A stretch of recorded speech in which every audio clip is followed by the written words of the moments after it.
राधे राधे। राधे राधे प्रिय श्रोताओं, आप सुन रहे हैं सनातन दिव्य ज्ञान। आज की कथा सिर्फ कानों तक सीमित नहीं है। आज की कथा हृदय के सबसे गहरे कोने को स्पर्श करने आई है। आज हम उस रहस्य को जानेंगे जिसे जानने के बाद पूर्ण और अधूरा दोनों के अर्थ हमेशा के लिए बदल जाते हैं। आज हम जानेंगे भगवान जगन्नाथ, जिन्हें जगत का नाथ कहा जाता है, वे स्वयं को अधूरा क्यों कहते हैं। प्राचीन भारतवर्ष की बात है, जब धरती पर राजा केवल शासन करता नहीं बल्कि धर्म के रक्षक हुआ करते थे। उड़ीसा देश में एक ऐसा ही दिव्य राज्य था, नीलांचल, और उस नीलांचल के सिंहासन पर विराजमान थे राजा इंद्रद्युम्न। राजा इंद्रद्युम्न केवल नाम के राजा नहीं थे, वे आत्मा से एक सच्चे भक्त थे। उनका प्रत्येक श्वास भगवान विष्णु के स्मरण से जुड़ा था। उनकी प्रत्येक प्रार्थना केवल स्वयं के लिए नहीं बल्कि लोक कल्याण के लिए होती थी।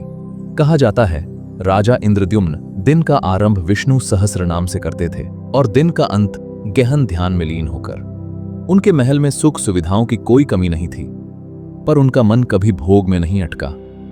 मित्रों, यही सच्ची भक्ति की पहचान है, जहां वैभव होते हुए भी मन केवल भगवान में टिका रहता है। एक अमावस्या की रात्रि थी। आकाश में तारे कम थे, पर वातावरण में अद्भुत शांति थी। राजा इंद्रद्युम्न अपने शयन कक्ष में ध्यान मुद्रा में सोए हुए थे और तभी स्वप्न में एक दिव्य प्रकाश फैलने लगा। उस प्रकाश के मध्य चतुर्भुज रूप में श्री विष्णु प्रकट हुए। राजा स्वप्न में ही भूमि पर गिर पड़े। भगवान विष्णु ने करुणा भरे स्वर में कहा, राजन, मैं वैकुंठ में तो विराजमान हूं, पर अब समय आ गया है कि मैं पृथ्वी पर अपने भक्तों के बीच निवास करूं। राजा के नेत्रों से अश्रुधारा बह निकली। भगवान फिर बोले, मैं नीलांचल में जगन्नाथ रूप में प्रकट होना चाहता हूं, पर ध्यान रखना राजन, मेरा ये रूप साधारण नहीं होगा। इतना कहकर भगवान अंतर्ध्यान हो गए। राजा की नींद खुली, पर हृदय अभी भी तेज तेज धड़क रहा था। यह कोई साधारण स्वप्न नहीं था, ये आदेश था, ये भगवान की लीला थी। अगली सुबह राजा ने मंत्रियों को बुलाया और समुद्र तट की ओर एक यात्रा आरंभ हुई।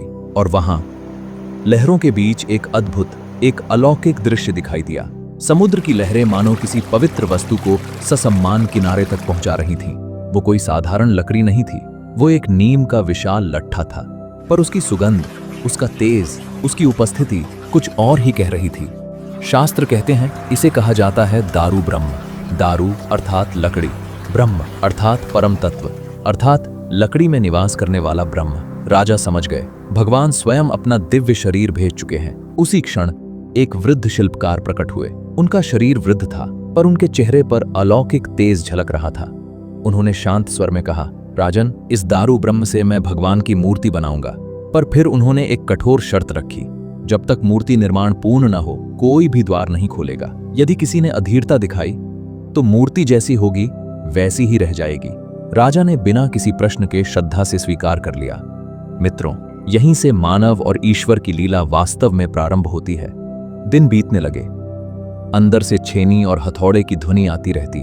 राजा प्रतिदिन मंदिर के बाहर बैठकर प्रार्थना करते, पर एक दिन सब शांत हो गया। न कोई आवाज, न कोई संकेत। रानी चिंतित हो उठी। राजा का मन डगमगाने लगा। यही वह क्षण होता है जहां मन भक्ति छोड़कर भय को पकड़ लेता है, और वही हुआ। राजा ने द्वार खोल दिया। अंदर का दृश्य देखकर राजा स्तब्ध रह गए। भगवान की मूर्ति, हाथों के बिना, पैरों के बिना। राजा भूमि पर गिर पड़े। हे प्रभु, यह क्या हो गया?